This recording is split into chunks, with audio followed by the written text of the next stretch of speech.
ఉమ్మడి కుటుంబంలో కొత్త కోడలు. మేడమీద పెట్టిన ఒడియాల్ని కాకులు ఎత్తుకెళ్లకుండా గొడుగు పట్టుకుని కాపలా కూర్చున్న శారద దగ్గరికి భర్త ప్రసాద్ వచ్చాడు. శారదా, కొత్త కోడలు అనామిక ఎక్కడుంది? గుడికెళ్ళొస్తానని వెళ్ళిందండి. మీకేమైనా కావాలా చెప్పండి, తీసుకొస్తాను. నాకేదో కావాలని కాదు శారదా, నేను లేచినప్పటి నుంచి కోడల్ని చూడలేదు, అందుకే అడిగాను. గుడికెళ్ళిందా? మంచిదేగా, వస్తుందిలే. అల్లుడు గారు ఆఫీస్కి వెళ్ళారా? వెళ్ళినట్టున్నాలే శారదా. అయితే మన కూతురు మాధవి టీవీ చూస్తూ ఉంటుంది, వెళ్ళి టిఫిన్ చేయండి. నాకిప్పుడు ఆకలిగా లేదులే, నేను తర్వాత చేస్తాను. ప్రసాద్ ఇంట్లోకి వచ్చాడు. మాధవి టీవీ చూస్తూ కనిపించింది. యమ్మా మాధవి. ఏంటి నాన్న, టిఫిన్ పెట్టనా? టిఫిన్ వద్దులే తల్లి, మీ వదిన నిజంగానే గుడికెళ్ళిందా? అవును నాన్న, వదిన నిజంగానే గుడికెళ్ళింది, చిట్టిని కూడా తీసుకెళ్ళింది. సర్లే తల్లి, నేను అలా కాలనీ మీటింగ్ దాకా వెళ్ళొస్తాను, మీ అమ్మ అడిగితే చెప్పు. అలాగే చెప్తాను నాన్న. ప్రసాద్ అక్కడి నుంచి వెళ్ళిపోయాడు. గుడి ఆవరణలో చిట్టితో అనామిక దిగులుగా కూర్చుంది. ఏమైందత్తా, గుడికొచ్చి అలా డల్గా కూర్చున్నావు? ఏం లేదు చిట్టి తల్లి, నేను హ్యాపీగానే ఉన్నాను.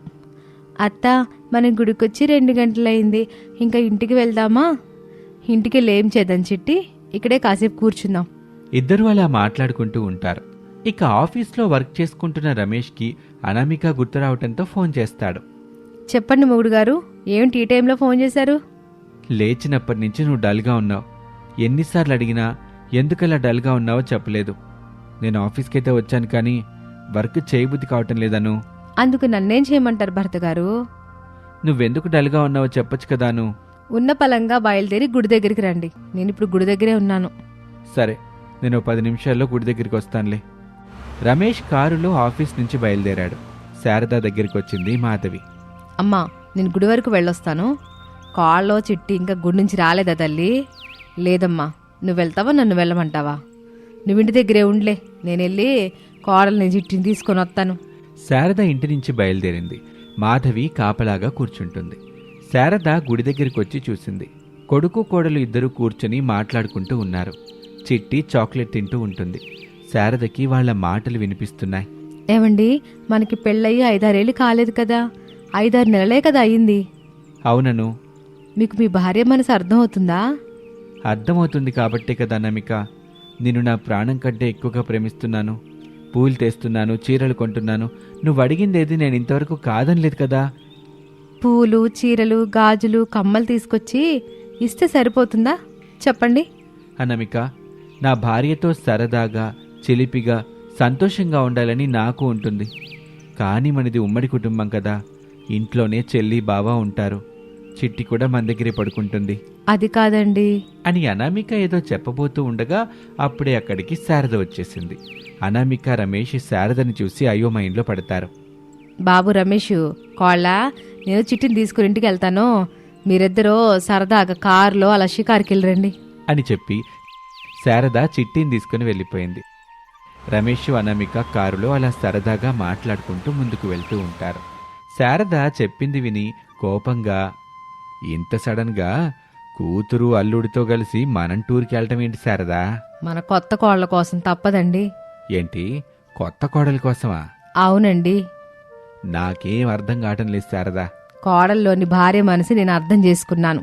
కోడలుగా మన ఇంటికి వచ్చిన అనామికకు కూడా తన భర్తతో కలిసి సరదాగా ఉండాలని, ఏకాంతంగా గడపాలని, సినిమాలకు వెళ్ళాలని, పానీపూరీలు, ఐస్ క్రీంలు తినాలని. అర్థమైందిలే శారదా. మనం కూతురు అల్లుని తీసుకొని అలా సరదాగా టూర్కెళ్తే ఇంటి దగ్గర కొడుకు కోళ్ళు మాత్రమే ఉంటారు. నువ్వు చెప్పినట్టు సంతోషంగా ఉంటారు. ఇష్టం వచ్చిన చోట్లకెళ్తారు, నచ్చింది తింటారు. అంతేనా? అంతే కదండి. సర్లే, మరింక ఆలస్యం ఎందుకు? కూతురికి అల్లుడికి చెప్పు, ఎన్ని బట్టలు కావాలో అన్నీ సర్దుకుంటారు.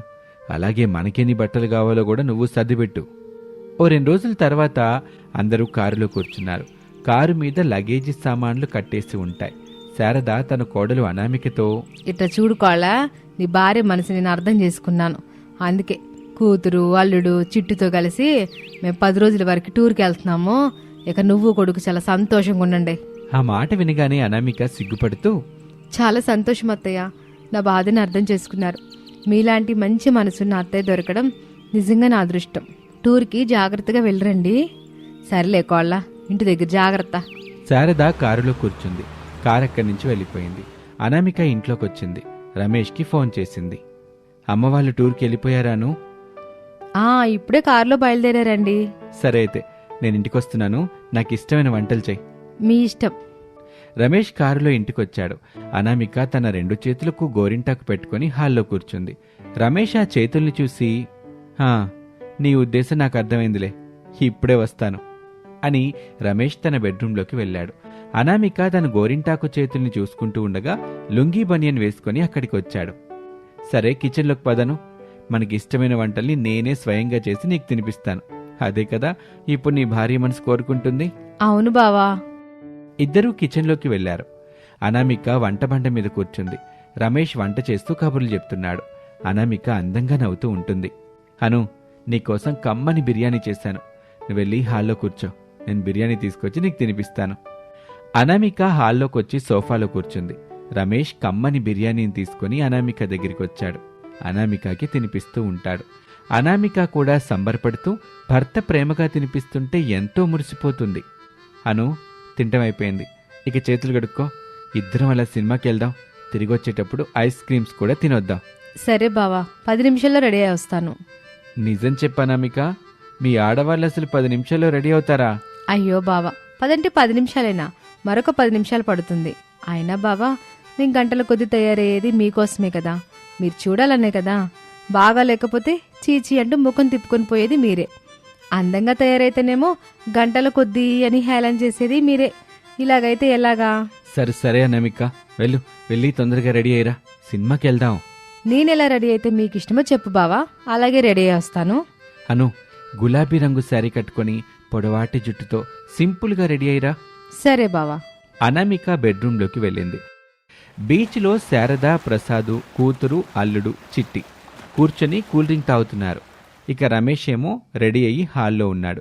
గులాబీ రంగు చీరలో అనామిక అతిలోక సుందరిలా తయారయ్యి హాల్లోకొచ్చింది. రమేష్ రెప్ప కూడా అలా వెయ్యకుండా అనామికని చూస్తున్నాడు. నీకు నచ్చిన గులాబీ రంగు చీర కట్టుకొచ్చాను. ఎలా ఉన్నాను బావా? రంభా, ఊర్వశి, మేనక, ఆ తర్వాత నా అనామిక. అనామిక ఎంతగానో మురిసిపోయింది. ఇద్దరు కారులో షికారుకి వెళ్తూ ఉంటారు. రోడ్డు మీద ఒక చోట పూల కొట్టు కనిపించింది. రమేష్ కారాపి ఇద్దరూ కారు దిగారు. అనామికకి ఇష్టమైన మల్లెపూలు కొనిచ్చి అనామిక కొప్పులో పెట్టాడు. అనామికలోని భార్య మనసు ఎంతగానో మురిసిపోయింది. ప్రతి భార్య తన భర్త నుంచి ఇలాంటి ప్రేమనే కోరుకుంటుంది బావా. మాకు చూపించాలనే ఉంటుంది అనామిక. కాకపోతే పని ఒత్తిడితో పాటు ఎన్నో విధాల ఆలోచనలుంటాయి కదా. మేం కూడా మిమ్మల్ని అర్థం చేసుకోవాలి బావా. సరేగాని పదను, మనకి సినిమాకి టైం అవుతుంది. ఇద్దరూ కారులో అక్కడి నుంచి బయలుదేరారు. మల్టీప్లెక్స్లో నచ్చిన సినిమా చూశారు ఒక 3 గంటలు. ఆ తర్వాత ఐస్ క్రీం పార్లర్ దగ్గర ఇద్దరూ కూర్చొని ప్రేమగా మాట్లాడుకుంటూ ఐస్ క్రీంలు తింటూ ఉంటారు. అలా సమయం గడుస్తూ ఉంటుంది. ఇక రాత్రయింది. ఇద్దరూ కలిసి ఫేమస్ బిర్యానీ సెంటర్లో నచ్చిన బిర్యానీని కడుపు నిండుగా తిని రాత్రి 10 గంటలకి ఇంటికి తిరిగొచ్చారు. ఇంట్లో లైట్ వేశారు. ఇంట్లో వాళ్ళెవరూ లేకపోవటం వల్ల ఇల్లు బోసిగా ఉంది. అది అనామికకి నచ్చలేదు. అత్తయ్య వాళ్ళకి ఫోన్ చేసి రమ్మని చెప్పండి. ఏమైందను? కోడల్లోని భార్య మనసును అర్థం చేసుకుని మా అమ్మ మనిద్దరినీ ఇలా ఏకాంతంగా వదిలిపెట్టింది. అందరినీ తీసుకుని టూర్కి వెళ్ళింది కదా. అత్తయ్య నా మనసును అర్థం చేసుకున్నందుకు నేను చాలా అదృష్టవంతురాల్ని. ఈరోజు మీతో గడిపిన క్షణాలని నేను ఎప్పటికీ మర్చిపోను. అలా అప్పుడప్పుడు తీసుకెళ్ళండి. అప్పుడు మాకు కూడా ఇల్లంటే చిరాకు రాదు, దిగులు పుట్టదు, దుఃఖము రాదు, బాధ కలగదు. సర్లే అనామిక, అమ్మ వాళ్ళకి ఇప్పుడే ఫోన్ చేయడం వద్దులే, రేపు చేస్తాను. ఇక ఇద్దరూ సంతోషంగా పడుకుంటారు. మరుసటి రోజున శారద కుటుంబం తిరిగి వచ్చింది. అనామిక సంతోషపడుతూ వాళ్లతో కలిసిమెలిసి ఉంటుంది. ఇది వాల్టి కథ. మరొక ఆసక్తికర కథలో మళ్ళీ కలుద్దాం. అంతవరకు సెలవు, నమస్తే. పెరట్లో పూలు కోస్తున్న కొత్త కోడలు అనామిక దగ్గరికి అత్తగారు శారద వచ్చింది. కాళ్ళ కోసిన పూలు చాలు గాని నువ్వెళ్ళి నీ బట్టలు సర్దుకో, వెళ్ళు. అనామిక ఆశ్చర్యంగా, ఏమైంది అత్తయ్య, నేనెందుకు బట్టలు సర్దుకోవాలి? కాళ్ళ ఆషాఢ మాసం వచ్చిందిగా, నువ్వు నీ పుట్టింటికి వెళ్ళాలి, ఇక్కడ ఉండొద్దు. ఆషాఢ మాసం వస్తే నన్నెందుకు మా పుట్టింటికి వెళ్ళమని చెప్తున్నారు అత్తయ్య? ఆషాఢ మాసం వచ్చినప్పుడు కొత్త కోళ్ళు అత్తగారింట్లో ఉండకూడదు, పుట్టింటికి వెళ్ళాలని శాస్త్రం చెప్తుందిగా. శాస్త్రం చెప్తుందా? ఏ శాస్త్రం అత్తయ్య? సామాన్య శాస్త్రమా, సాంఘిక శాస్త్రమా? ఏ శాస్త్రం మీకు చెప్పిందో ఆ శాస్త్రం గురించి నాకు చెప్పండి అత్తయ్య. నేను కూడా ఆ శాస్త్రాన్ని అడిగి తెలుసుకుంటాను. చెప్పండి అత్తయ్య, ఏ శాస్త్రం? ఆగా కొత్త కోళ్ళ, నువ్వు చెప్పిన శాస్త్రాలు ఎక్కడవే? అవి నాకు పలకడానికి కూడా రావట్లేదు. సామాన్య సాంఘిక శాస్త్రాలా? ఇవైతే నాకు తెలీదమ్మా.